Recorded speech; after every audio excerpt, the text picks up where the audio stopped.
What's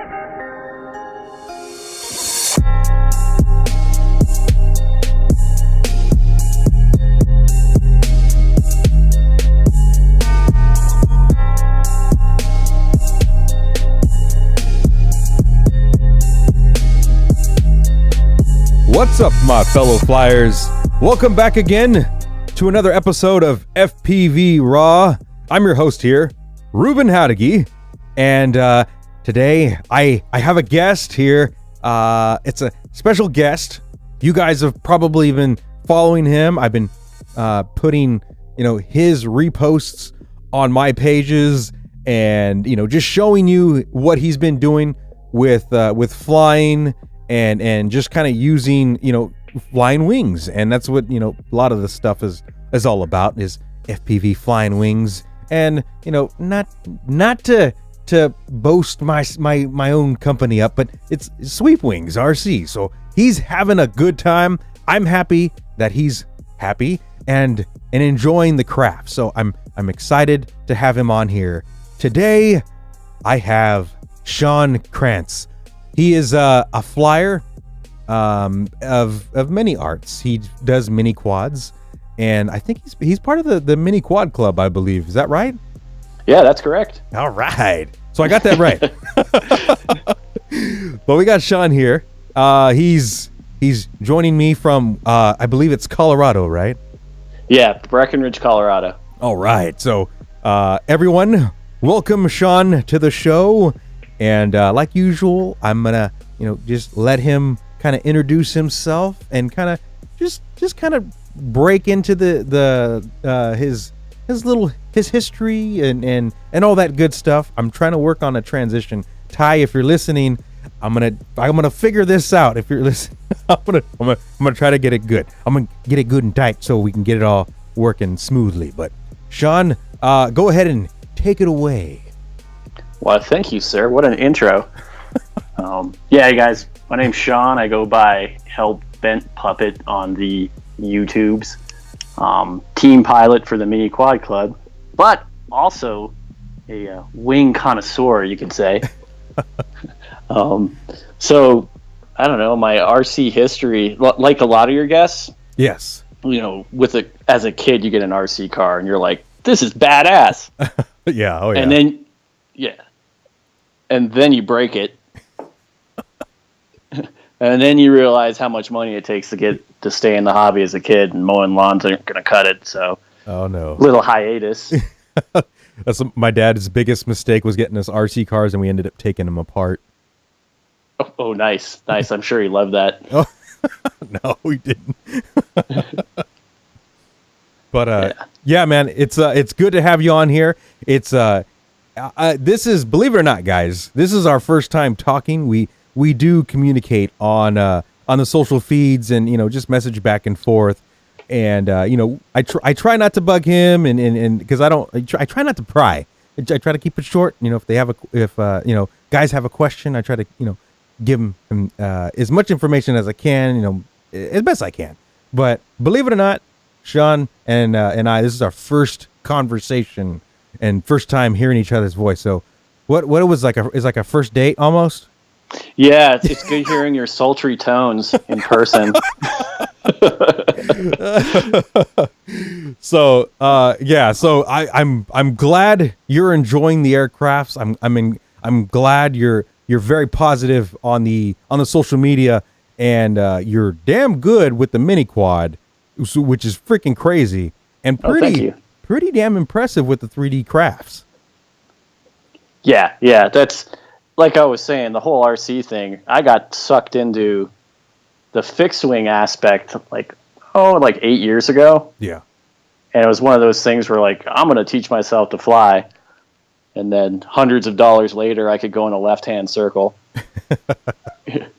Then after I got proficient at going both left and right, then it started turning into the 3D aircraft. And I've pretty much been focusing on that recently until a few years ago, actually when FPV hit the scene. Yeah.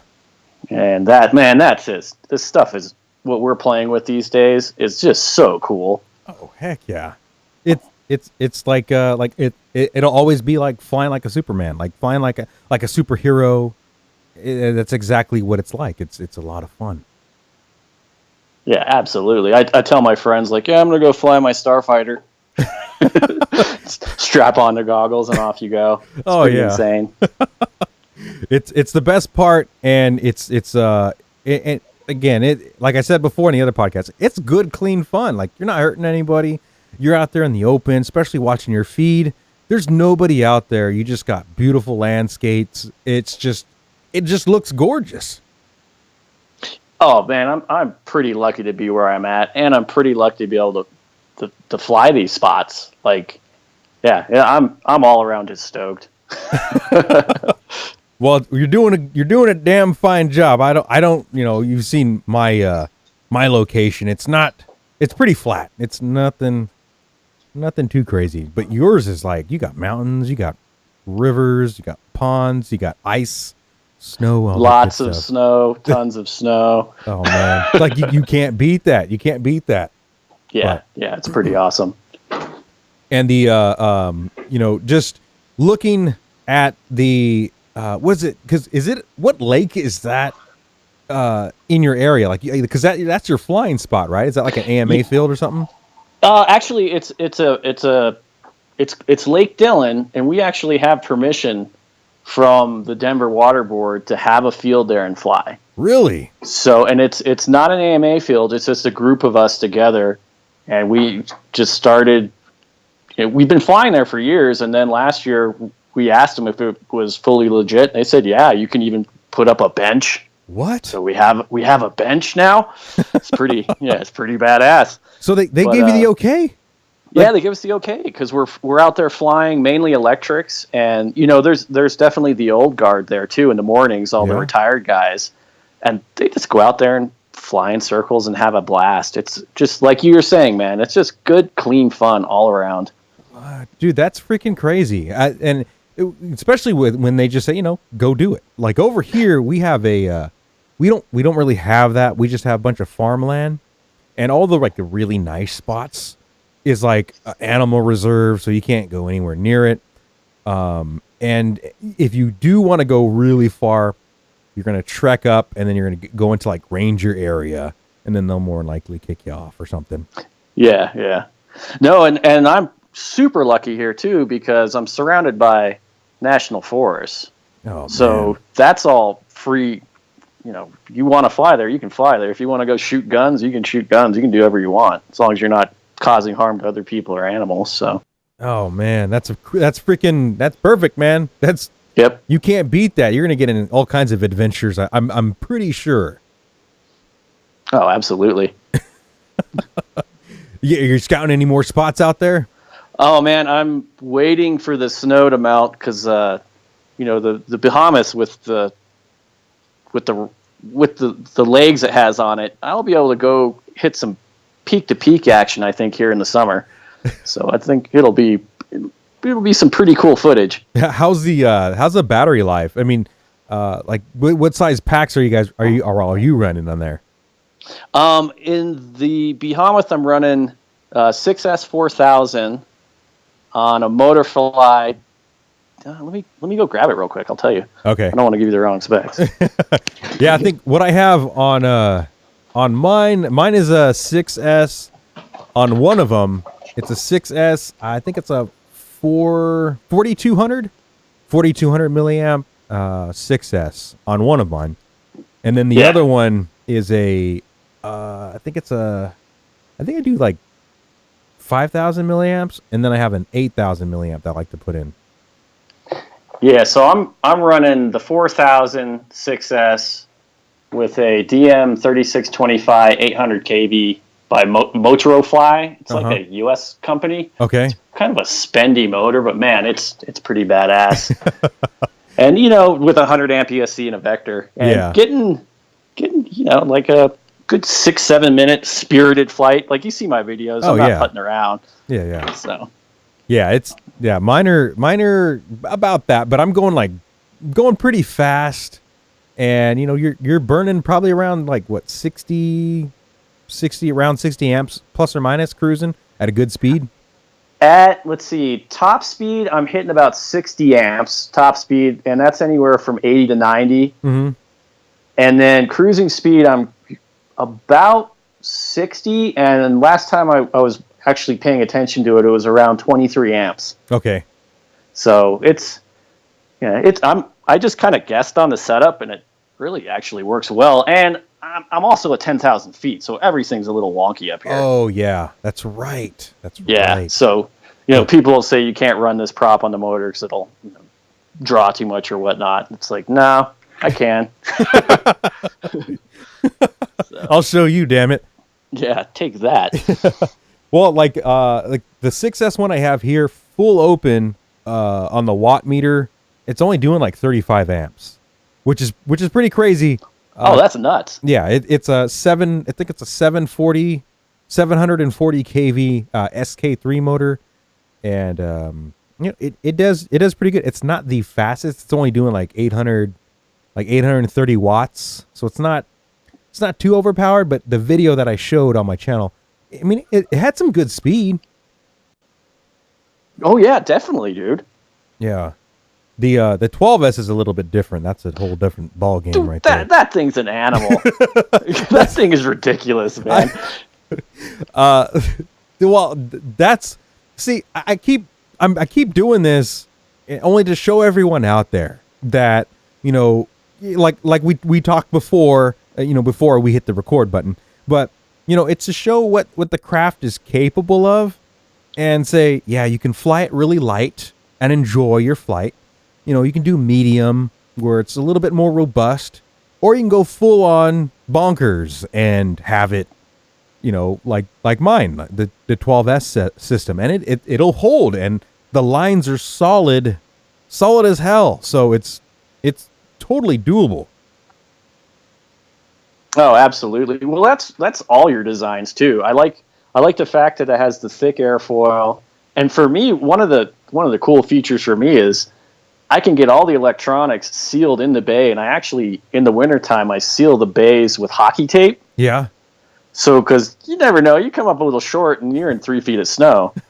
So it turns into a submarine pretty quick. So I like that thick form factor. It's nice. Yeah, that's the, and it kind of goes back to when I first started, where I had like limited material. And so I kind of just said, okay, well, I have this amount of material, costs this much. That was my budget. I try to work the airframe inside the amount of material that I had. And then going to the version 2, that's when I found a supplier. And then I was like, okay, well, let's increase a little bit more and keep the same airfoil. And then in like the Behemoth is still, I still hand cut those. So I usually have like a couple on hand, and when the demand is, then I'll get cranking on them. But I usually keep a couple on hand if somebody really wants one. But those are hand cut, and the dreadnoughts are all hand cut. So they're not as clean like the CNC one, but hell, it gives you full capability for layout, so you can put whatever the heck you want in that bad boy. Oh, absolutely. And yeah, it was cool because I started grabbing the flinch from you. I went through. I'm on my 3rd flinch, but the good part is I could sit there and like each build got better. Yeah. And this isn't. I mean, I've been building flying toys for a little while now, but when you start interweaving all the FPV intricacies and trying to get it to be the most efficient you can, or the fastest or whatnot, it's cool watching the progress. And those other 2 flinches, I gave them to friends, and they're still flying, even though they've been ripped in half, just destroyed. I'm like, here, we'll just put some Gorilla Glue in here, you'll be fine. Yeah, I mean, a lot of guys they don't really realize that even when you thrash an EPP wing, it's totally savable.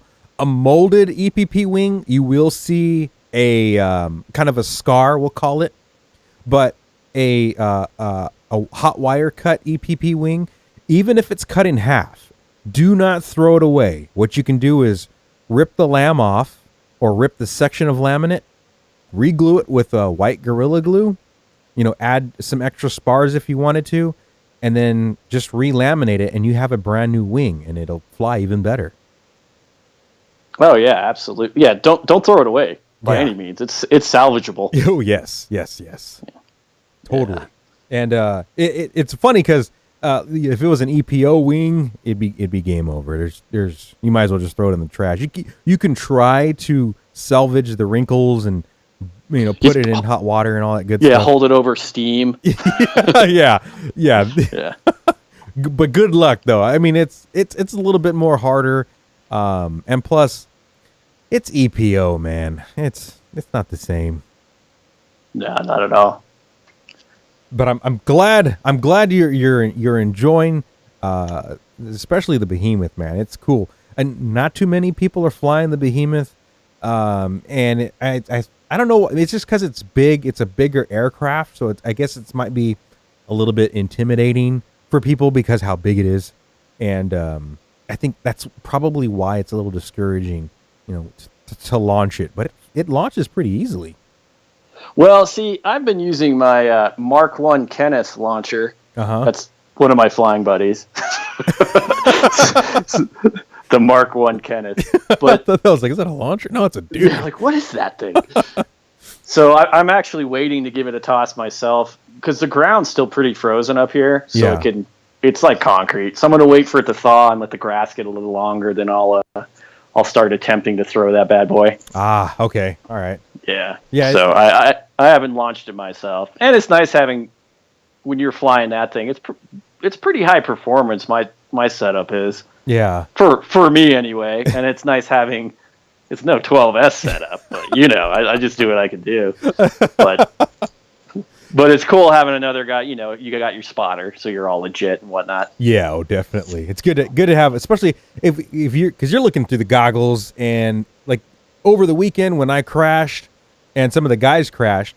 When you're looking through the goggles, you do get disoriented on where you're flying, and so if you go down, you're like, it looked like it was this section over here. And so your spotters constantly have your eyes or have their eyes on your craft so you can find it a little bit better. But, we had a small area where some of the guys still went down, including myself. And, we forgot where it was at. We're like, where the hell is it at? Like, I knew it was by water, but didn't know what section of the water we landed in. Nice.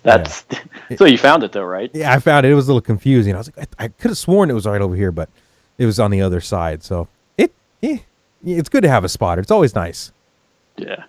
I launched this morning in new terrain and a little windy, so I was getting tossed around. I'm just tootling around, and it's one of those things where you could barely hear, the wings just in earshot. I'm like, yeah, I should probably come back. Yeah, it took me I had 30 seconds of like, where the hell am I? Oh shit. And I even had it, that was in the Juggernaut, and it has like a real rudimentary HUD with GPS, and that's it. Oh man. So, it took a second, but yeah, it's one of those. I'm new at the 1.3. I've been on 5.8 ever since I started FPV. Oh yeah. So I'm, real quick, you're like, oh, I'm far.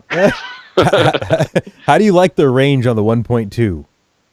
Oh, dude, it's interesting because, like you've described it in the past, is like here's your bubble. Yeah.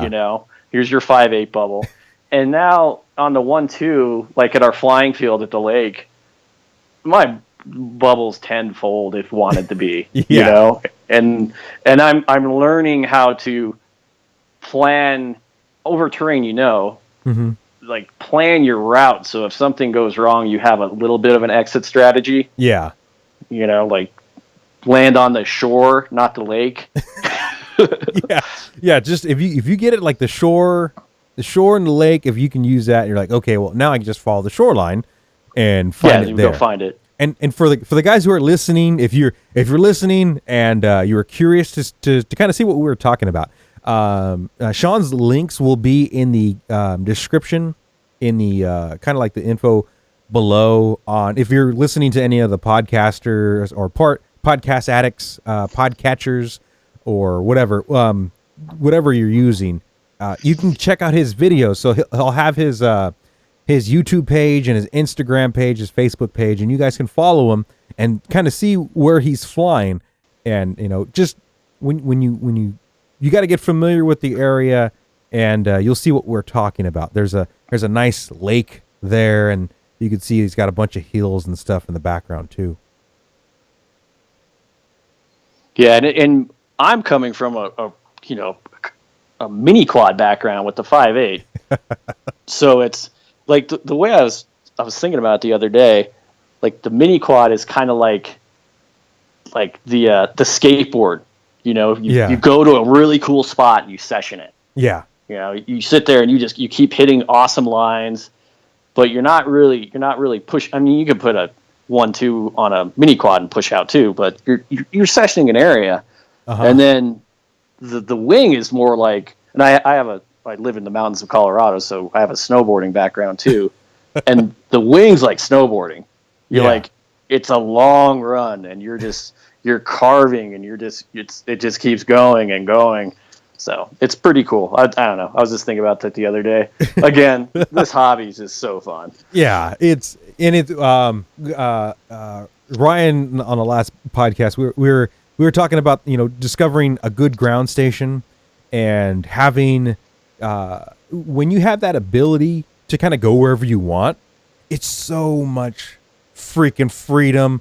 It's like I can touch that mountain range, I can touch that tree line, I can go look over there, and the range is unreal with the lower frequencies. It's just so much. It's just a lot of freaking fun, and I think that's what it's kind of like a drug. Like you have that superpower, and you can search and destroy wherever you want. It's just yeah, absolutely. Like it's hard to it's not. I guess it's kind of hard to explain. If you're limited to 5.8 and that's all getting into a larger aircraft and the understanding the lower frequencies, oh man, it's like the range is freaking crazy. Well, and that's what I need to thank you hugely, because I remember a couple nights just sitting there being like, and what should I do with this? And should I buy this? And then finally I was just like, hey dude, why don't you just sell me your old stuff to make it easy on me.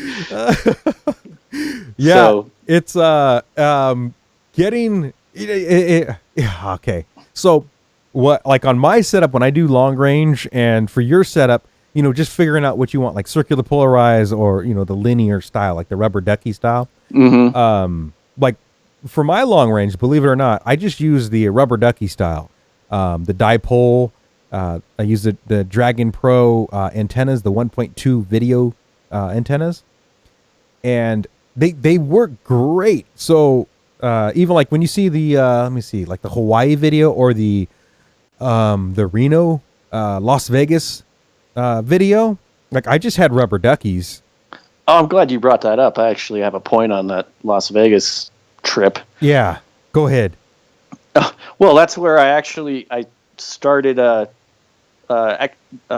Ferrari and 9. They went there, right? Yes. The mini quad guys were there too. Yep.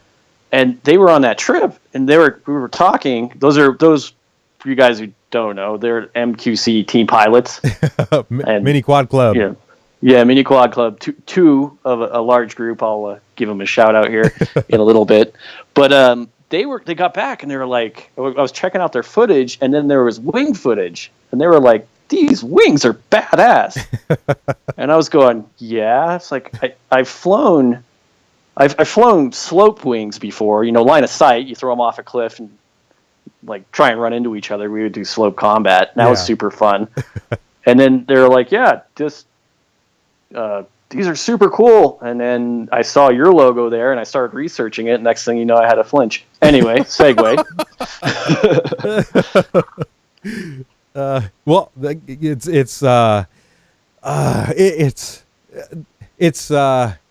it's kind of like for me to go to these things, like I was invited to go because the guy of the organization is in the Bay Area, and word of mouth kind of traveled, and then he kind of found out that I make flying wings, and everyone was kind of like used to the mini quads, and so they never really seen a real FPV wing or that side of FPV. And so like I got invited to go to Hawaii, and then after that was all done, he's like, we're gonna go to Las Vegas. He's like, you want to go? And I was like, hell yeah, I want to go. So he's like, all right, don't worry about the room. I'll cover because he got a big house. He rented a big house, and he's like, just get a room. And then all the other guys were there, so he's like, just get there. I'll cover the room. And I was like, all right, cool, done deal. Yeah, I mean, how do you say no to that? Like, all the other FPV pilots were there. The guys from the Bay Area, Team Prop Killers were there. Hovership. And I think a lot of the other guys that were there, because they went to there was like a night race type deal that was going on there. I forget the name, but they were all there, so it was freaking cool to see, us wing guys flying with the mini quad guys. Team TBRC Yuvsky was down there. Shane and Heather. We're down there, the Flash Gangsters, and I brought my buddy Jay with me, and we got to fly with the mini quad guys, and it was pretty freaking cool. Like, it was a lot of fun, man. Oh, I bet, dude. That's a trip of a lifetime for sure. Yeah, I mean, and go ahead. What I was gonna say, at any time, it doesn't matter what you're doing, especially with flying toys.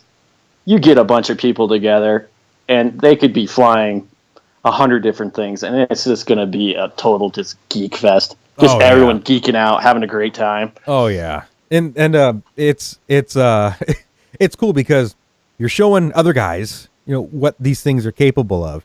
And Nate was Nathan. He went with me to Hawaii, or when I got invited, and so he helped me fly the wings out there because I brought a couple of them, and so he got to fly with me. And, he did a freaking fantastic job. And then he was with us on the second trip. And it was, dude, just having people help out and, work together to kind of get really cool footage. When it all works together, man, it's so freaking fun, and it's enlightening because you get all these cool different angles and stuff. It's a lot of freaking fun. Oh, dude, and always with this stuff too, the more people you're around, the more good influence you can kind of absorb, because no matter how much there's always more you can know. Yes. So it's like it's a melting pot of info. Yes. Just be a sponge and absorb. Yes, yep. You've said it right there. That's perfect. That's exactly what it is. You guys are you're feeding off each other.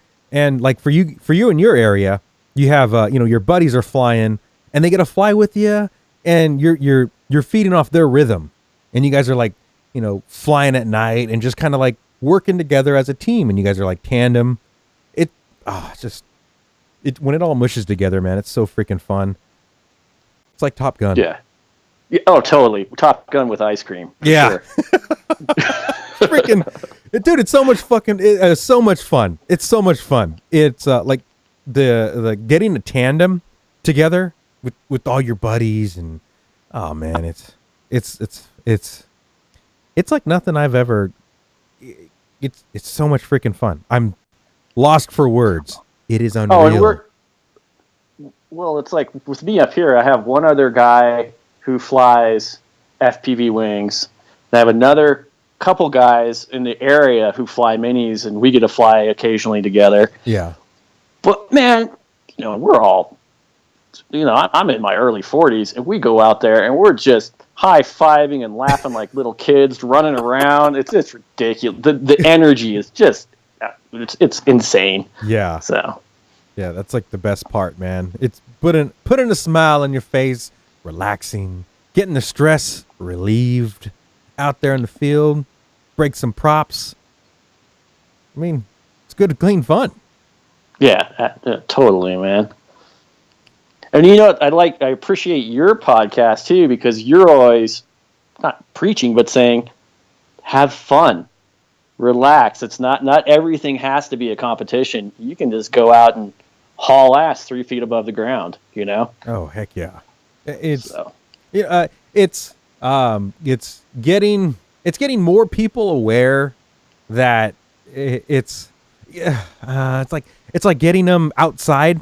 Like I play video games, and so when I play video games, I'm kind of like locked inside. But when you get out and you mingle with everybody, you're not a hermit anymore like me. But you're out and you're just man, it's just a lot more better to fly with guys. And this is kind of like kind of a way, for you in your area, and hopefully other people will hear this and might see you and might link up, and you guys can like fly together. Because who knows, there's like, it's like throwing a rock out in the middle of nowhere. If you hit somebody and they say, hey, what the hell, and then you guys can link up and fly together. It's like that. Like in my area, we have some guys here that fly together, and it's always nice to kind of link up and discover new people when you go out and fly. So I should throw rocks at people. Throw rocks at people, yeah. Okay, cool. Frozen frozen moose turds. There you go. Yeah, all over the place. I'll just start pitching them. Well, hopefully some guys come out and then they'll meet you out there at the field. Well, and another thing too, like anyone just stumbling across this podcast, you see guys flying, go talk to them. Like, pretty much everyone I know carries an extra set of goggles. Mm-hmm. Stuff like that. And we have people stop by at our fixed wing field, and they'll bring their kids or whatever. And hey, you want to take a ride? Throw their goggles on them, and we've probably just this year alone probably got 3 more people really interested in it. They'll show up with their Phantom and not realize their Mavic, and not realize there's other stuff out there. And then next thing you know, it's, how much does it cost? Oh, I need to do this. And then when they come back a second time, I think you were saying that on the last podcast, when they start coming back, or maybe it was your buddy, they're hooked, Well, it's good because now you can show them. You can show them like, hey, look, there's these mini quads here that are, they're a lot more quicker. They're a lot more spunkier. And then you have these other guys over here that are the wing guys, and you can, go a lot further and a little bit more, a lot more faster. But, it's a little bit more relaxing. It's not so sporadic. Yeah, it's kind of like, it's more of a mini road trip, you could say, in the wing, where in a mini quad, you're bashing around, not really bashing, but you're carving lines. But in the wing, it's more of, you get that sense of eating up the miles a little more. Yeah. Dude, I'm digging your videos. You had just recently I reposted those on my page, your Juggernaut and your Behemoth, and like your route, dude, that's such a freaking awesome route, man. You're going along the coastline and you wrap it around and you go over the water, and it's like there's like no wind. Like, what the hell? Yeah, that's, I get comments like, it's so smooth. It's like, it's a lot of that has to do with the conditions when you're flying a wing. Because if it's bumpy or burbly, or you get crosswind, you're getting knocked around a bit. But yeah, you'll notice, especially with the lake, you'll see some of those where it's just smooth as silk. There's not a ripple in the water. Dude, it's like the best freaking stuff. It's like on repeat. I'm like, holy crap. Like, those are like ideal conditions. Yeah. Yeah. Well, that's what I always say too. Like, the mini quads and the wings are perfect. Just, they go hand in hand, because if the conditions are a little gnarly, you just rip packs in your quad, go get crazy. And then as the day progresses, and you can hit golden hour up, but usually by then it's getting calm. Yeah. And then you start getting that little tingle going, all right, now it's time to get the wing ready. Yeah. And then you just go burn a 7-minute flight in a wing, 2 of those packs at the end of a nice session, and you're content. Yeah. You got your fix. Yep. Yeah. I'm good for like 12 hours. Some of the areas that you had you posted on your video or on your page, I think your Instagram page, it was like the red, you were like, it was like reddish clay material, like rocky area. And then there was like this, I don't know what it was, like a not a column, like a concrete column. Where was that arch? Yeah. Oh, that was out in Moab. I think that was Gemini Arch. Okay. Was And that pretty windy out there? It was. I actually brought the Juggernaut there to fly it. It was pretty decent, but I threw it off a cliff, and the prop grenaded, and then I went into slope glider mode and pushed the nose down and dove it back back to us. You rescued it pretty damn easily. Yeah, it was one of those things. Just instincts take over. the tribal instincts. But that place is super cool if anyone's in the area, and it's BLM land, so it's legit. You can go there and not really. Yeah, so you don't. That's why we picked it. It's really cool. The group I fly with, we're very conscientious, and that's part of like the mini quad club too. Is just be smart. Don't be cool when you fly. Don't go make people mad. Whether it's a wing or a mini quad or a 3D plane or whatever. Yeah. I guess the world would be a better place if everyone would just be cool. Oh, I know. Yeah. So. Yeah. It's any more spots out there that have you been scouting recently? Any other locations that are out there? Yeah. Well, we'll be going back to Utah. It's just badass over there. But up here, there are a ton of spots I want to hit with both the minis and the wings. And it's funny because today I have an old Volkswagen. Yeah. Which is great for driving around on the road 3 months out of the year up here. Pretty poor purchase on my decision, but whatever. It's pretty fun on now. The road. Yeah. So, and I'm sitting there going, I could probably, for this amount of money, get a used Jeep and start going up. That's all a pipe dream, just like half a life. But, Yeah. Start thinking about like taking some of these trails up, because the area I live in, it has so many like old mining towns that are just abandoned. Just up past 10,000 feet. There's just a ton of potential. So there's existing towns. Are there buildings still up? Oh yeah, they're all like, they're beat down. They're decrepit. But yeah. You can go up and see all the tailing piles and like what? Yeah, it's pretty cool. It's Colorado. It's old miner ghosts. They call them Tommyknockers. They're everywhere. They'll steal your stuff. Wait, what's that? Fill me in. No, that's what they call the ghosts up here. It's Fable or whatever. Yeah. All the dead miners. What? Yeah, it's great. You can go up there, dude, and you'll be walking around, and you'll find like shoe leather from the 1800s. What the hell? I know, it's creepy. I don't know about that trip. Yeah, don't come to Colorado. It's scary. All the listeners are like, "What the hell's a Tommyknocker?" So it's a ghost. It's a ghost miner. That's what. Yeah, that's what I've been told. It's like the ghost of a miner. Yeah. Are they just out clinging around? Do they got like, metal pans that they're just like, oh, fuck you, get away. Get out of here. No, they're chilling. They're usually playing poker. Oh, okay. Yeah. No. Yeah. Again, another tangent. Well, that's cool. You go check out some other locations, especially the abandoned mining towns. That'd be pretty good video.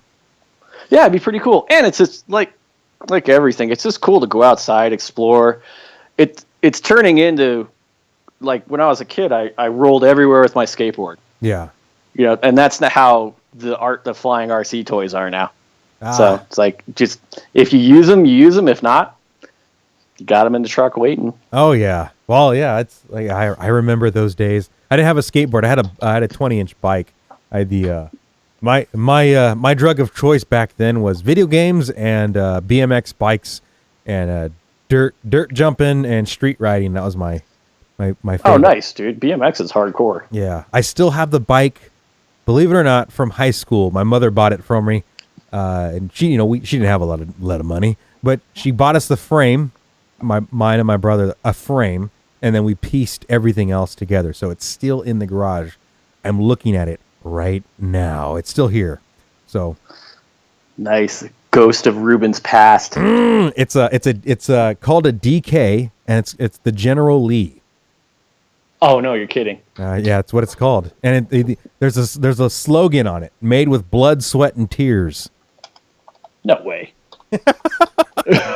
Nice. It's a general. It's pretty. It's like even now, it's still extremely relevant to the community. So like I was never really into skateboarding. I had them, but when you hit a rock, man, you face plant, and it's like, this ain't fun.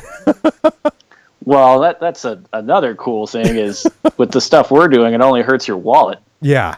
Oh yeah. For the most part, you know. Yeah. Unless you're a DIY guy, but it's actually, you know what? I think you can get a DIY, aircraft to be pretty damn solid. Build it. What do you mean, like cutting it yourself or what? Yeah, just cut it yourself, and instead of buying stuff, because a lot of the stuff, I sell it, and some people don't want to pay it, but I really encourage people to do it yourself, to find a design and kind of like piece it together, and it's like the best learning experience, and sometimes those last longer. Dude, I did that with the Blue Core craze like 8 years ago or whatever. Yep. I did 3D flat foamy 3D planes, and yeah, you cut them out, fly them, you break them, you fix them, and then you make a new one. Yep. Was it the Edge? Was it Edge 540? The profile? Oh yeah, there's a ton of different profiles you could get. I think I had, yeah, the Edge 540. I made a big version of one of those, and that was a lot of fun because you learn how to cut it, you learn how to glue, you learn what parts to put on, and it was a good learning experience, man. Yeah, just like even the basic linkage geometry. Oh yeah. Just all that, the little stuff that you forget is is common knowledge to anyone who's been flying a while, but when you're new, you're like, what the hell? Yeah. Where should I bolt this onto? You're like, oh, I gotta get these little Dubro fittings, and they'll you don't have to do anything. You just slide it through and hit the lock nut, and you're good to go. You don't have to worry about nothing. Yep, absolutely. The learning is the hardest part, and a lot of guys they don't want to learn to build themselves, and so they kind of want something that's already pre-done, which kind of sucks. But at the same time, you kind of understand. Like if they're busy, I can understand they don't have a lot of time. But for the guys who want to learn, if you can learn how to do that, like you when you first started, your first one, your second one, and your third one is getting better at building. And usually when you post up, man, you're like, holy crap, like that looks freaking good. Oh yeah. With the LED lights. Yeah, the LEDs are cool. I like the ones that make it look like the Millennium Falcon. Oh. Yeah, you put them right at the back of the motor or like the bottom of the wing tips. Yep. Amazon was selling these little adjustable light things, they're little LED things, and they had a toggle switch so you can turn the lights and change the color whatever you want. So I think that's pretty cool. Yeah, you got to have LEDs on a wing. Come on. Yeah. Oh yeah. The blinky lights ones, it attracts everyone, and plus people freak out. They think it's a UFO flying, and they panic. I've had people actually drive over and were disappointed when they saw us flying. Like, sorry. Well, you thought it was gonna stick around. You're not gonna go up on the ship. I'm not a Martian. So. You shot their hopes and dreams down, man. What the hell? I know they were planning for a big night. There's some guys that fly over here by the freeway in kind of a little bit further from me, but they at night they fly combat wings, and they're all lit up. I believe they're on Stu's channel. I've seen some of those, man. Those are motorized combat wings. Those are nuts. Yeah, and at night, so when you see them, you're like, what the hell? So it makes really cool pictures. And the people on the freeway freak out. But, they stay on the road. But, they're just driving. It's cool. Just drive. It causes a lot of interest, which is cool. So, and then at nighttime, it's pretty damn neat. Yeah, that's cool, man. They also have the what else I see? The string. There's like a string LED thing that you can put on there too. It's like like hanging off it. Well, it's like a cord. I've only seen it a couple times. It's like a thin string cord that is an LED light, and I have yet to buy some, but it looks It looks pretty cool, but I think you can pretty much spell, if you wanted to spell, Mini Quad Club on the bottom and fly it, and you can advertise. There you go. Do that. That's what I should do. Nice. So what do you got plans for after the snow melts? You got any missions you're gonna go do? Oh well, every day's a mission, man. Got to go fly. Yeah, the summers up here are really short, so it's we're getting an early spring. Knock on wood. Yeah. And man, I'm just chomping at the bit to go hit more stuff. So that just keep flying and just have a good time. That's what it's all about. Oh yeah. It was good to get out and fly with everyone over the weekend. But man, like your schedule it seems like it's pretty busy. Or did I ask what do you do for your day job? Do you do this full time? Yeah, I have a full-time day job, unfortunately. Okay. No, I do property management up here at the resort. So okay, take care of big multi-million-dollar homes. But it's cool because I've had the job a while, and it's a cool place to work. And they let me pick my days off, and I do it in the middle of the week because I live in a tourist town. Yeah. So less people in the middle of the week, so I can either go up on the hill. Or even, it's crazy because even in the summertime, people think, oh, you're in the mountains. There's no one up there. There's nothing to do. The trails up here are just packed. With people tourists? Just out enjoying stuff, mountain bikes, Jeeps, etc. Huh. Dude, that's pretty cool, man. Well, you got lucky then. Yeah. I always just say I'm super lucky to be here. Yeah. Oh man, that's killer. Where are you from? Are you born and raised in Colorado? No. This is a funny one. I've lived in Colorado pretty much my whole life. Yeah. But I was born in Bermuda. Yeah, I know, right? Yeah. So my folks were over there, and my father, he was working for a company, and then I was born, and then I think I was just a wee lad. Then I came over to the States. So and both American parents, so they were just working abroad. Oh, that's cool, man. Yeah, it's super cool. Talk about missions. I want to go there and fly. Oh man, that would be badass. Dude, Bermuda, holy shit! You think of the freaking video you can do?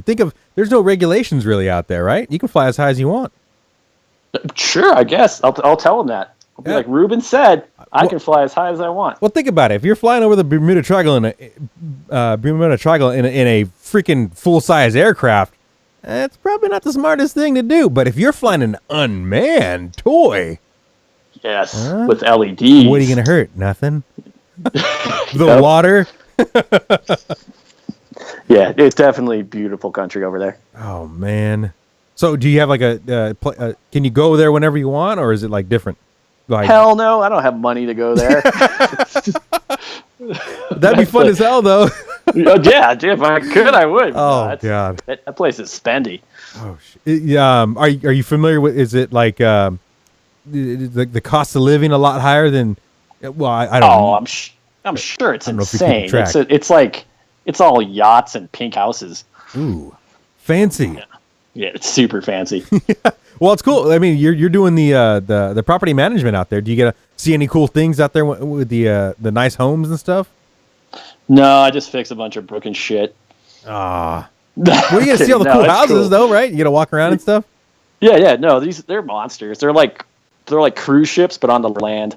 Ooh. They're just huge, really impressive homes. It's pretty cool. Like I said, it's a badass job. I dig it. Man. So that's good. At least you enjoy it. Yeah, and it's one of those things where you're never in the same place or doing the same thing. Yeah. So. Yeah. Oh, they had a party this weekend. You got to clean out all the hair out of the drain. Oh, crap. Yeah, I know exactly, right? Why are people so hairy? Today, the only weekend decided to shave their back and chest. I know. Why would they do it on vacation? So random. Well, during the week, so you got to fly, and then that's your go time. Do you got kids? Do you take them with you out there when you go out flying? Are they? No, I sold those years ago. No, man, no kids. That's why I can afford all this stuff. Yeah. Yeah, no kids, no real significant other as of yet. Just enjoying life and flying and snowboarding and. Oh, there you go. So if there's any females in the Colorado area who like FPV, Sean is looking for a spotter, quote unquote. Ooh, you're onto something there. Perfect. Link in the description below. No, that's cool, man. Well, shoot, it is. This hobby does cost a lot of money, and especially keeping up with all the crap that's coming out on a daily. Oh, dude, and that's the thing too, is it's almost a full-time job just keeping up with everything. Well, it's nuts how quickly everything is progressing. You're in the Mini Quad Club forum thread on Facebook, right? Yo, yeah, absolutely. How? I mean, because I don't go on. I turn off the notifications, and it's because people invite me to the groups, and I'm like, oh crap, god dang it, there's so many groups. And so mine's on like quiet. Mine's on like hush, like don't bug me, don't send me a notification. But but I think I'm part of the group. I gotta check. I think Nick sent me an invite. But it's hard to keep track of what the content is, or not the content, but what products are constantly spewing out. Like I don't know the boards. I keep seeing Race Flight, Beta Flight, Clean Flight, and whatever. But on your side, because you're seeing it more, how crazy is it? I mean, is it like every other week? I always just say it is an awesome time to be a mini quad pilot, because you just have so many choices. It seems like something awesome comes out every week. Yeah. And then there's a lot of the other, there's a lot of hype on certain things, but that's to be expected. And it's kind of fun. It's kind of, it keeps everything kind of spicy, I guess. Spicy. Congested the threads. And like for me, when I look in, because I've been looking at mini quads, I see them on the threads because I follow a lot of the mini quad guys, and I want to try it. I'm looking at it, and it looks a lot of fun, but I don't have the nerve or the patience to plug it in the computer and mess with the goddamn settings, the P's, the D's, the W's. I don't want to do that. I just I'm waiting to have like a board to say, okay, once you install it, you do the firmware, whatever, and then it's good to go. Is there anything like that? It's pretty much already here. With Beta Flight, or I've been flying a lot of Race Flight 1. Yeah. The settings now are so good. You can just pretty much plop a board in, and as long as you set it up right, it's actually really easy nowadays. Yeah. It'll fly. So, and it'll fly decent too. It's just amazing how quickly the technology is going. Huh. What's your favorite board, if I don't mind asking? Oh no. Right now, I'm running the Race Flight Revolt on 3 of my builds. So, and then I'm also running Motolab's Cyclone on a couple too, and they're just good, solid boards. Okay. So, aren't you getting? I thought the gentleman on the last podcast was going to hook you up with a frame. Which one was that one? Was it the Gorilla? No, I think it was an Alien. An Alien? Yeah, I heard it. Oh, Ryan said he was going to send me one? Yeah. Ryan, if you're listening, I'm waiting. No, I'm just kidding. Oh, no, Ryan's like, damn. No, I keep looking at it, and I don't know what to... Again, I'm the new guy looking at the mini quads. Yep. I know I can fly. If I had a good open area and it was soft grass, I think I can fly it. Dude, you can totally fly it. I've flown some in the past. I mean, I know what's up, but I think the hard part is just figuring out what the hell's up. Like these boards. These boards are pretty right old. Spot though, man. So just if you're a member of the Mini Quad Club, just go there and ask questions. That's what it's set up for. They'll get you going. Yeah. Or I owe you too. You helped me out with setting up that 1.2 gear. So yeah, that was easy. That's like easy stuff. All you gotta do is put the power on. Like yours is all. I think yours is pretty much set. I mean, you don't really got to do much. Just got to plug it in. Yeah, I know. I was having difficulty with that too. Oh, no, I'm kidding. Oh, okay, good. Yeah, I was like, what the hell? Yeah. Well, the hard part, like guys don't really know, like the 1.2. When you get a receiver, I learned this the hard way. But when you get a receiver, it's always good to get one that has a Comtech insides, the Comtech receiver guts. Yep. And have a like I modded mine to have the saw filter inside. So I had to desolder the old one and put the new little module inside, and it helped out quite a bit with having UHF, the 433 range, kind of you get a little bit of waves and stuff, and the new Dragon Link kind of helped out eliminate all the new stuff or all the waves and all that good stuff. So it's pretty much flawless now. But for you not knowing, simple stuff like that is pretty. You'll spin your tires trying to figure out what the hell's going on. Well, yeah, it's the same thing as how you were asking about setting up a mini quad, and I'm just like, oh, dude, you just throw this on here and you solder this bit here. Yeah, it's no problem, dude. Yeah, it's the same thing. I gotta set the remote, and then I keep thinking like there's got to be an easy one to do. There's a lot of I'm not playing. I don't know what the best is, and what the epic quads are. I do enjoy looking at you've seen the Thug frames.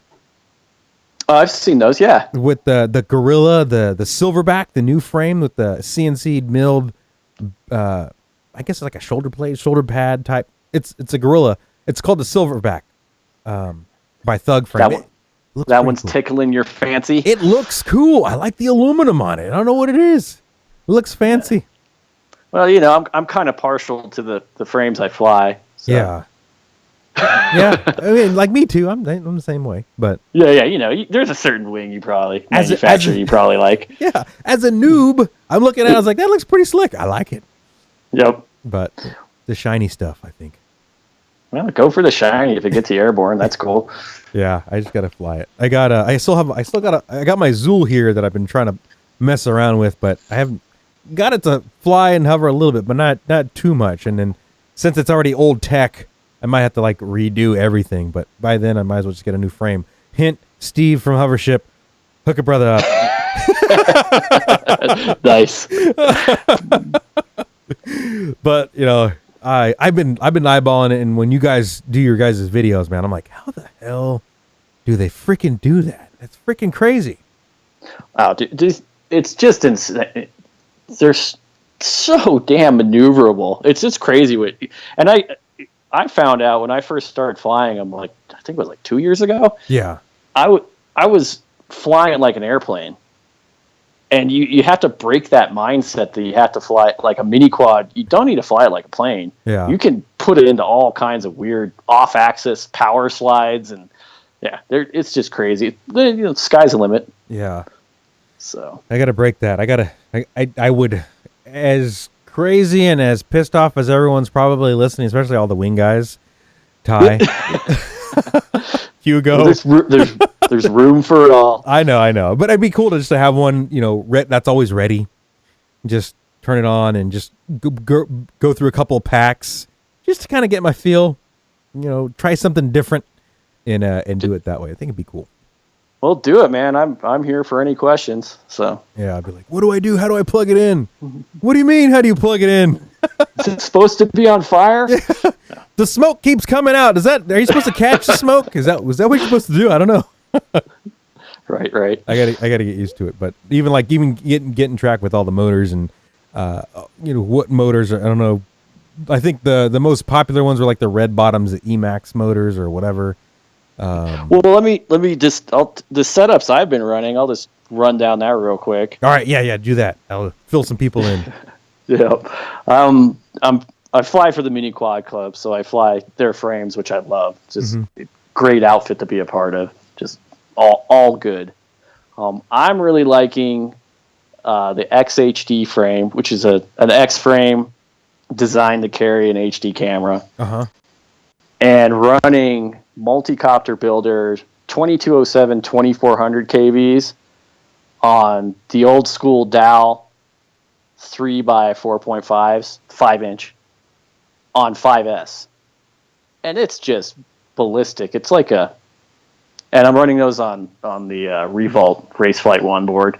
And it's just like, it's like 12-to-1 thrust ratio or something silly. Oh, shit. Which is awesome for living up at 10,000 feet. Yeah, that's right. It's harder to get it's harder to get traction, we'll say. It's harder to get traction. Yeah, back, like, I flew 4S for a long time up here, and it was fun, but, you come out of a dive or something, and next thing you know, your camera would be dirt, sky, pine tree, dirt, sky, pine tree. So the little extra oomph is greatly appreciated. Yeah, how high are you? What's your elevation up there? The flying field you see some of the videos at is at 9,600. Oh crap! Yeah, and then my condo's actually at like 10.5, I think. Jesus. So, yeah, it's hard to breathe. Is it that bad? No, I'm kidding. You're used to it when you live up here. Do you like new guys when they get there? Like, do they get like fatigued or whatever? Oh yeah, and when I go to sea level, I can run twice as fast and I can fly. Shut the hell up.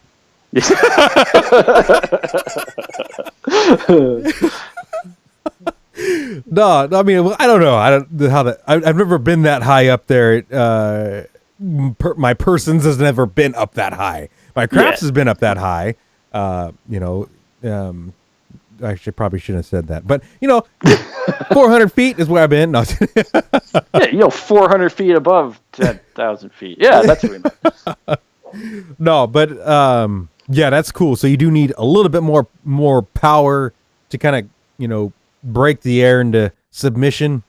Yeah, to connect. They actually, one of the ads up here for the golf courses is the golf balls fly farther because there's less resistance because the air's thinner, and it's true. Really?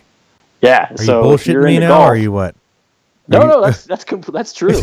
Okay, just making sure. Have I been bullshitting you a bunch? Are the physics different over there? Is it like being on the moon? Well, we're closer to the moon's gravitational pull, so no. So it is interesting. Like even fixed wings and wings, when you come in at this altitude, they're a little bit more slippery. Yeah. Everything happens a little quicker. Huh. So, yeah. Has the glide slope on your wings? Have you noticed it? Do they seem to float, or do they come in hot? It depends on the conditions, obviously if a headwind or whatnot, but if it's coming in dead calm, they come in kind of quick. Okay. So, yeah, you'll eat up the entire runway, and I use that term very loosely. Really? That's crazy. I think it's interesting at the same time, because you're like seeing something that you're like, I'm used to being over here on sea level basically, but and then seeing how it was something like that would react, how floaty it is down here and how light and nimble, and then being up there and how fast and drastic it, when they come in for landing, you're like, what the hell? Like it gets to be pretty different. It'd be weird. Yeah, and also launching too, because there's less grip for the prop, so it takes a little bit of an oomph. Huh. I just run bigger batteries. It's fine. More power. More power. Yeah, there's nothing wrong with that. Yeah, exactly. At least you can go up to 8 cell or 12 cell. What's up with the 8S Juggernaut? You touched on that in the beginning of the show. That thing is a beast, dude. I wanted to try something a little bit faster that was a little bit more peppier. And CJ, who's in my area, he got he posted a picture of this session pod, kind of a holder for the GoPro Session or Run Cam 3, whatever. And I was like, okay, this is a nice sleek HD camera, compared to the GoPro, because that's all I used to run. And now times have changed, and now the GoPro's is even smaller. So he had that, and I was like, dude, I need something that'll hold this, because I didn't want to use Velcro. I wanted something different. So CJ printed me out one of these little flexible ones, and I installed it on the front of the Juggernaut. So I was like, okay, I wanted that. I wanted that look. And then I always wanted to try like 6S, like doing 2 large capacity 3s and then series and then get 6. But then I was like, okay, I have these tattoo batteries here from, you know, my racing flinches. And I was like, man, I think I can fit them in there. Like, they're thin enough, and the airfoil was thick enough to put them in there. And I was like, okay, I think I can do it. And so I did it. And then I wanted to see like motors, what was out there. Remember, I think we were talking about motors a while back, you know, what motors to use. And then which in-runners and this, that, and the other. Yeah, we're like, you know, I was like, yeah, like the cheap, believe it or not, Hobby King is nice for these little things like this. And in this instance, they having cheaper products that are unknown, while they're their brand. A Turnigy motor, which is their brand, and a Hobby King oversized, their standard double ball bearing, waterproof, they're not full size. They're standard size servos. They're huge. And I used a Castle ESC in there, and the in-runner. I think I showed you. Did I show you that it was the purple in-runner? Yeah. It was like 2 old school film canisters in length. There was, so I had that, and I was like, I want to use this for some reason. I just want to use it. And the KV was right. And then I built the frame around the idea of having 8-cell, balanced it out.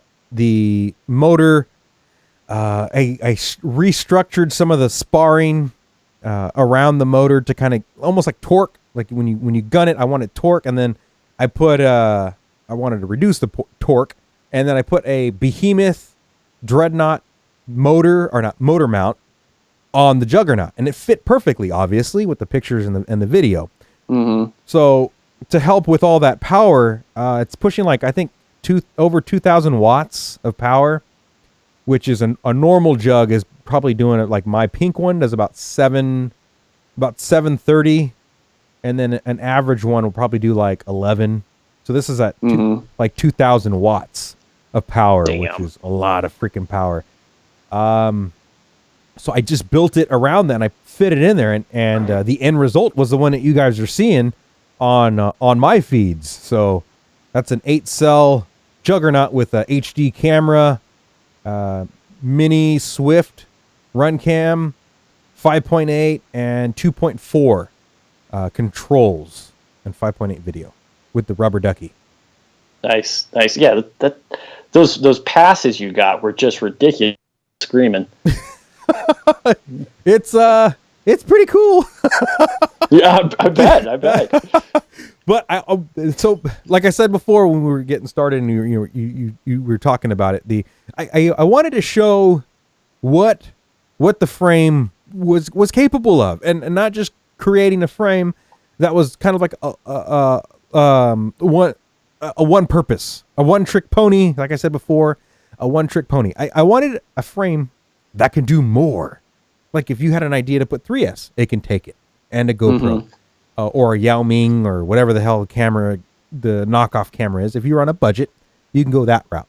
Or you can go like mid-range and do 4S or 6S or 8S. I wanted to show everyone that it's possible. It is capable of doing that. And that was, one of my biggest focuses, to kind of show what these are capable of doing. And that was kind of like my thing, and I wanted to see if I can power it up, give it super duper powers, and it's doing good. Yeah, it's pretty impressive. Yeah. Well, go ahead. I was gonna say that was kind of the angle I did on the Behemoth. Was I wanted to do kind of a bigger, sportier build, I guess you could say.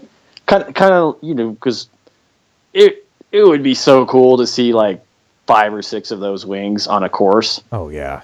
And I did kind of, mid power range, so I'd have a little bit of I could go up and play on the peaks and get back, but yeah, man, when those things go ripping by, you're just like, yeah, that's sick. I've been trying.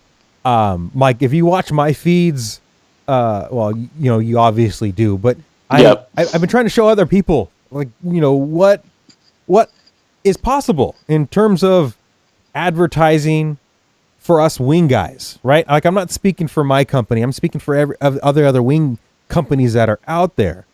Think of the advertising space and how visible it is even when it's going by that fast. And then when it's a bigger aircraft, you have more room. So, like, if you're next to a ski resort, and let's say your ski resort, whatever resort that is, wants to sponsor you in an event, like, yeah, let's put a sticker on it and everyone can see, who my sponsor is. So I'm waiting.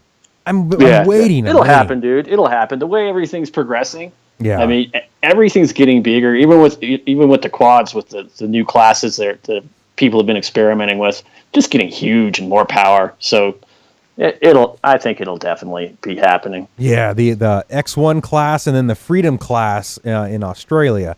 The Bay Area guys are doing pretty good, and they're getting some momentum. They've been doing a lot of races for the X class, which is really cool. So big ups to them. And then in Australia, Chris's team, the Freedom class out there in Australia, has been making their ways to kind of show what these bigger crafts are capable of. Yeah. And if you look at their crafts, it's a really professional looking aircraft. Like, it's sleek, it's molded, and it's a beautiful looking aircraft. And damn, yeah, it makes my wallet hurt. I know. Oh yeah. If you have the funds to do it, oh man, like, I don't have the funds to do it, so I got to make do with what I got. So, like, the stickers, Colt over there at Vinyl Ninja helped me out a lot in getting, like, the vinyl wraps. Yeah, so, that looks badass, dude. Yeah, oh man, freaking! He did the FPV RAW podcast logos on the bottom. I don't think anyone's really seen it too much, but the logos on the bottom, and I was like, dude, that's freaking badass. So, big shout outs to Colt. Thank you very much. I appreciate it, dog. Hopefully he's listening. He better listen. But I'm just glad, you're enjoying the craft and helping me kind of show everyone else what these things are capable of, to kind of progress the sport and maybe intrigue other people out there to, make an event that can hold these big old monsters on a track. Yeah, that would be pretty killer to see. One day. No, it'll happen. Yeah, so yeah, it's pretty cool. I'm very excited and happy for the outcome of this one, this 8 cell one. And believe it or not, the thrust angle of the motor has changed. So, and it's still working fine. So that's totally possible. It's not going to hurt it. Well, that makes sense. There's a ton of power on that thing. Yeah, holy mackerel! It gave me the chills when I gunned it. I was like, oh my god, holy crap, it works! It's not on fire. Throw it. Well, you get that giddiness, right? Like when you finish your crafts and you throw it and you're like, oh man, like, it's flying! Holy crap, celebration!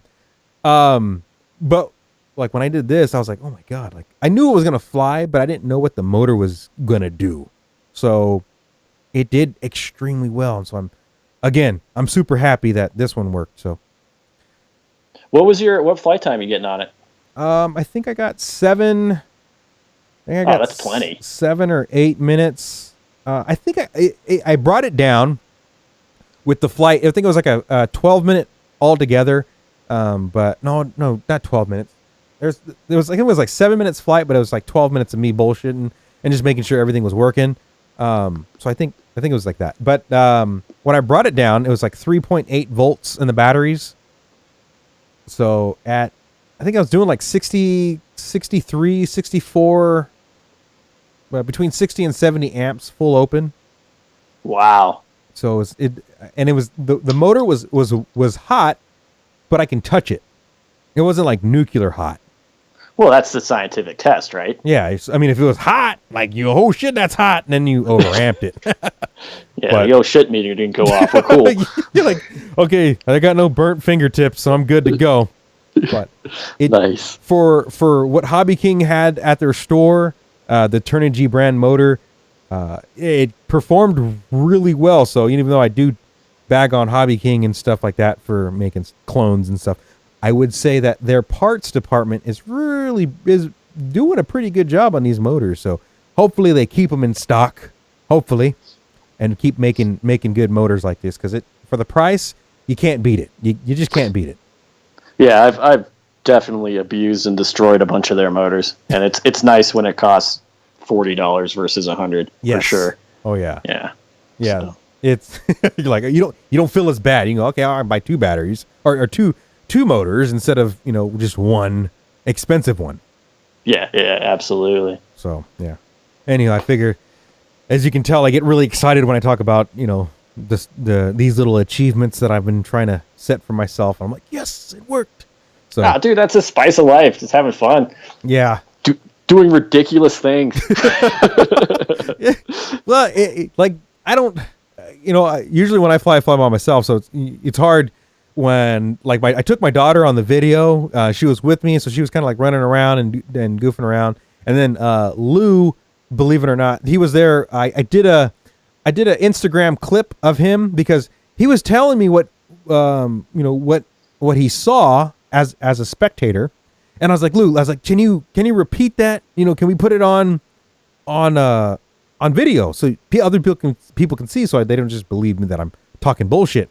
And I was like, Lou, and he was like, I'm camera shy. So I was like, all right, look, just repeat what you said before and let everyone know. So, he's, as a spectator, he's like, yeah, man, it freaking did pretty damn well. So I was like, all right, cool, man. It's good to have another set of eyes there. Yeah, that way you can back it up and you're not like, did that just happen? Yeah, I mean, like, I can do so many videos to kind of give it justice, but, it's better to, well, the video doesn't really help, but, having him, actually see it, because he's flying some wings too. When I got there, he was just leaving, and then we kind of just met. He said he met me before, but I don't really, I felt bad, but I don't really remember when we met. So I felt bad. I didn't want to say, but it happens. I forget, but I was kind of glad that he was able to kind of witness it. Yeah, absolutely. It did happen. Oh man. Let's see. What else? Oh, shoot, we're about almost like an hour and 20 minutes. Good God. Is that too long for you or what? Yeah, that's fine, dude. That's fine. All right. Hey, is there any other topics that you want to talk about since I got you? Yeah, I just want to, just for everyone listening, I'm a pilot for the Mini Quad Club. Go check them out on Facebook, man. It's a great community. It's a fun place. It's a good place to pick up knowledge. I learn stuff from there every day. Yeah. It's pretty ridiculous. So yeah, Mini Quad Club, miniquadclub.com. Okay. And then the whole team, if you don't mind, I'll rattle them off real quick. Oh no, go for it, dude. Dude, these guys, I don't know, they won't probably realize it, but I learn something from one of these dudes almost every day. I'm either copying down settings or, just it's just such a huge knowledge base. You've got, of course, Nick Miller, team captain, all around awesome dude. You got Ladrib, Vortex, Await FPV, Poison Pilot, Ferrati 9, Jacko X-Copter. Then you have the guys behind the scenes who really help everything flow smoothly. Yeah. ADHD FPV, Loco FPV, and Billy Shaw. So just a huge thank you, and just so stoked to be able to be in the midst of all that talent. It's pretty ridiculous. Oh, dude. So. Well, I'm going to put their miniquadclub.com link in the description with your information. So if the listeners, if you guys are out there and if you want to find these links, they'll be in the description, and you guys can find them, and you guys can stalk Sean and the Mini Quad Club. Yes, please do. Please stalk all of us. We love stalkers. Any other shout outs you want to give a shout out to anyone in your area that listens? Just the regular guys like my buddy Kenneth, Tom, Ty, Joe, and Kurt. Those are the only guys I really fly with. Okay, well, hopefully we can get you some more guys out there if they're listening out there. Yeah, it's cool. And you, dude, you've been so helpful with just the whole, setting stuff up and helping me answer questions. And again, I'll hit on that again. The RC community is just so cool. Everyone's here to help out. So yeah, oh yeah.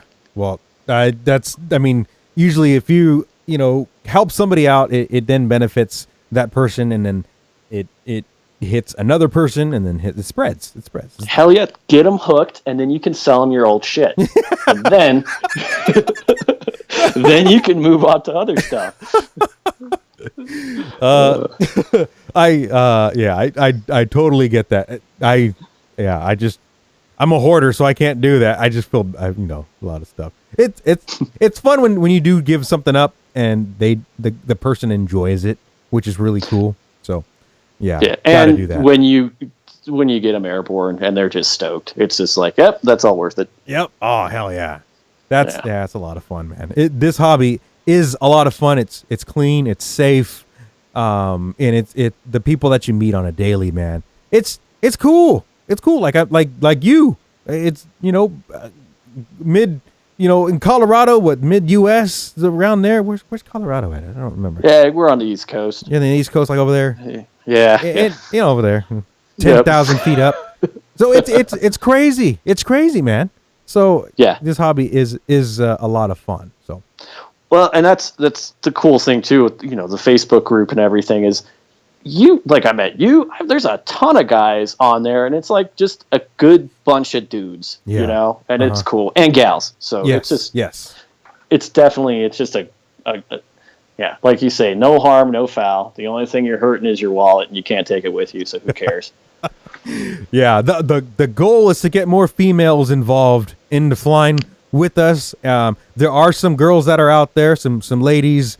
That have been showing up on the feeds, which is awesome, and hopefully we get more that pop up out of the woodwork. So don't get intimidated if you have a lady friend, a sister, a mom, whatever. If they're interested, help them out, get them going. Don't let them get discouraged, and we need all the flyers we can get out there because it's a damn fun hobby. Especially when you have a group flying together, it makes it it's like playing a real life video game. Yeah, it's like nonstop Disneyland. It's ridiculous. Yes, it really is, man. It's so much freaking fun. Yeah, it's one of those things where even though you're not out like hiking mountains, you get done with a good session with some good friends, and you're just spent. You're just happy. It's such a good time. Man, I'm really glad I found this hobby. Oh yeah, so is all the vendors that I send money off to on a regular basis. Yeah, including me. yeah, absolutely. But I mean, it's part of the hobby, so I'm just glad that I can kind of give it back to you guys and give people kind of an outlet and promote them. The guys out there, and let other people discover you guys. Yeah, and the thing too is, don't just stick with one discipline. There's so much stuff you can don't be hating on the mini quads, don't be hating on the wings, fly them all. Yeah, oh yeah. Like some of the guys that I talk to, we kind of dish it out back and forth, and it's all fun and games. It's all fun, but when it goes down to it, I'm really curious about mini quads, so I'm not gonna lie. I do use mini quads to kind of get my wings out. I use them as ninja stars, but I'd like I would like to explore and find out, what it's all about. A good craft and figure out what it's all about. And this is the perfect time to get into them. This stuff is just so good. It's amazing what these things can do.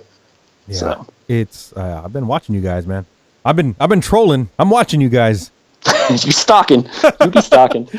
All right, well, shoot, man. You feel pretty good on this one? Absolutely. All right, well, we'll get you back on here. If you have any more stories that you want to, hop on here or whatever, just let me know, man. We'll get you back on here, and you can share your stories and your adventures. Yeah, maybe later this year with some ghost town adventures. Dude, that'd be cool. That'd be cool. Yeah, that'd be cool, man. I appreciate it. Tell us some ghost stories.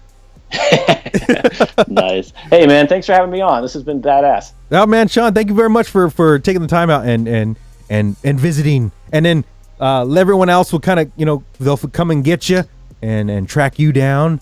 And it'll be, hey, it will always be here. Yeah, all good. All right, guys. Well, hopefully you guys enjoyed that little podcast with Sean. And I think we're going to wrap it up. I think it's bedtime or something. He's got to go to bed. getting close to mine. But with that, guys, I'd like to say thank you very much. And until next time, guys, peace.